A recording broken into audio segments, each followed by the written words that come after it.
Bismillahirrahmanirrahim. Assalamualaikum warahmatullahi wabarakatuh. Innal hamdalillah nahmaduhu wa nasta'inuhu wa nastaghfiruhu wa na'udzubillah min syururi anfusina wa min sayyiati a'malina may yahdihillahu fala mudhillalah wa may yudlilhu fala hadiyalah. Asyhadu an la ilaha illallah wa asyhadu anna Muhammadan abduhu wa rasuluh. Amma ba'du.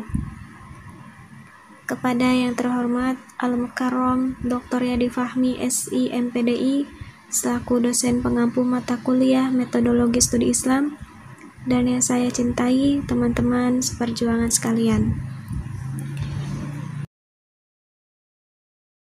Baiklah, pada hari ini kami akan berdiskusi mengenai berbagai pengertian agama, dinamisme, animisme, politeisme, henoteisme, dan monoteisme.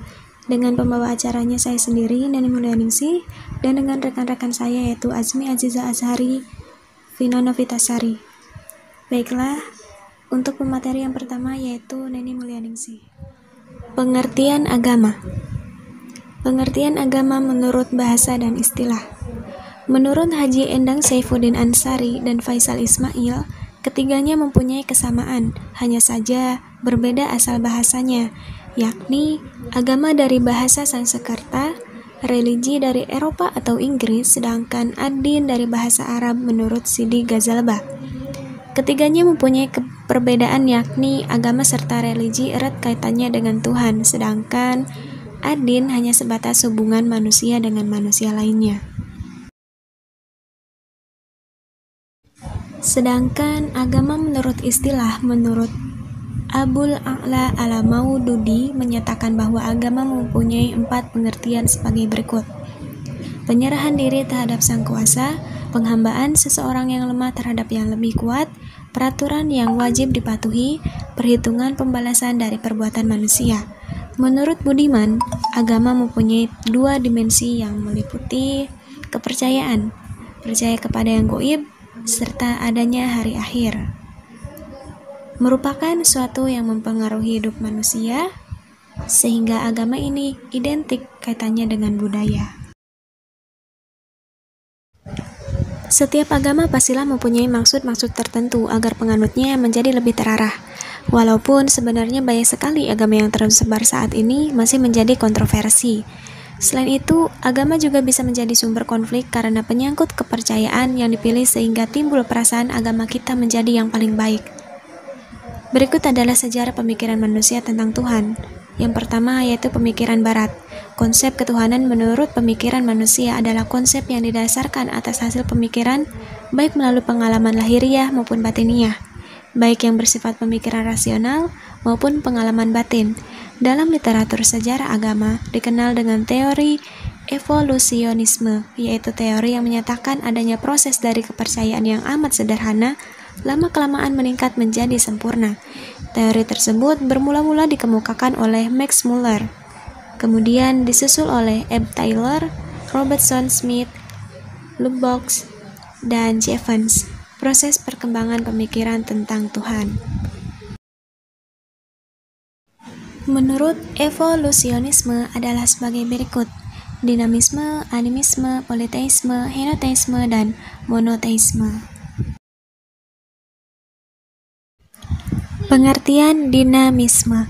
Kata dinamisme berasal dari kata dalam bahasa Yunani yaitu dunamos, yang artinya daya atau kekuatan, itu hidup ataupun mati, mempunyai daya atau kekuatan gaib. Atau dapat juga diartikan dinamisme adalah sebuah kepercayaan terhadap kekuatan gaib yang terdapat pada benda-benda tertentu. Misalnya, terdapat pada batu besar, pohon, gua, gunung, azimat, senjata, benda pusaka, lambang kerajaan, dan gamelan. Benda-benda tersebut dipercaya bisa memberikan pengaruh yang baik dan juga pengaruh yang buruk bagi manusia. Lalu kemudian monoteisme. Monoteisme terbentuk dari kata mono yang artinya satu, dan isme berarti paham. Jadi monoteisme adalah paham yang berdasarkan kepada kepercayaan terhadap satu Tuhan. Dalam agama Islam sendiri, istilah ini ekuivalen dengan kata tauhid, artinya tentang keesaan Tuhan. Keesaan Allah dalam Islam berdasarkan Quran Surat Al-Ikhlas ayat 1-4. Animisme Animisme adalah suatu kepercayaan pada roh-roh nenek moyang. Mereka yang menganut animisme mempercayai kekuatan-kekuatan gaib, dan hal-hal gaib tersebut dipercayai sebagai roh-roh nenek moyang.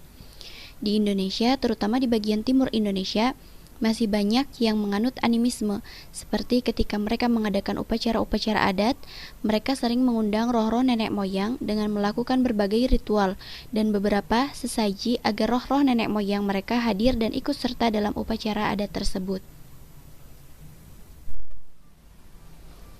Kemudian, politeisme. Politeisme masih termasuk ke dalam agama arti. Politeisme sendiri adalah sistem kepercayaan banyak dewa.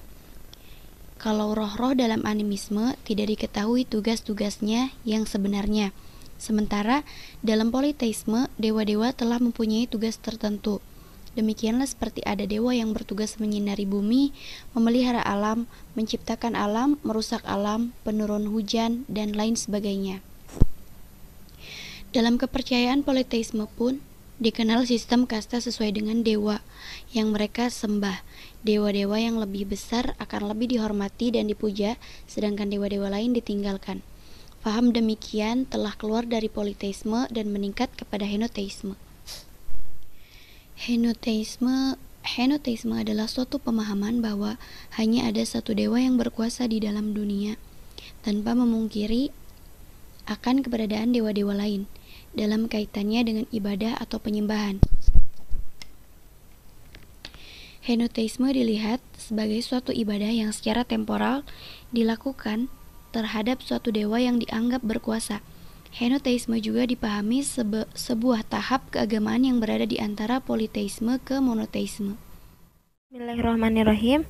Monoteisme agama budaya itu dibagi menjadi 3. Yang pertama monoteisme praktis, yang kedua monoteisme spekulatif, dan yang ketiga monoteisme teoritis. Langsung saja kepada penjelasannya. Yang pertama yaitu ada monoteisme praktis. Monoteisme praktis sendiri artinya tidak mengingkari dewa-dewa lain, tapi hanya satu Tuhan saja yang diarah dan dipuja. Yang kedua ada monoteisme spekulatif, yang berarti terbentuk karena bermacam-macam gambaran dewa yang lebur dan akhirnya menjadi satu gambar yang akhirnya dianggap sebagai satu-satunya dewa. Watak pribadi kurang jelas karena perbedaannya daripada panteisme kurang tajam. Yang ketiga ada monoteisme teoritis. Monoteisme teoritis sendiri berarti dalam teori Tuhan itu esa, hanya satu, tapi dalam praktik sendiri dipercayai lebih dari satu Tuhan. Kesimpulannya, proses perkembangan pemikiran tentang Tuhan menurut evolusionisme adalah dinamisme, ada animisme, politeisme, henoteisme, dan monoteisme. Tanda-tanda orang beriman adalah jika disebut nama Tuhan bergetar hatinya, senantiasa tawakal tertib dalam melaksanakan sholat, menafkahkan rezeki yang diterimanya. Perbedaan agama adalah berbedanya keyakinan dan cara pandang seseorang terhadap Tuhannya.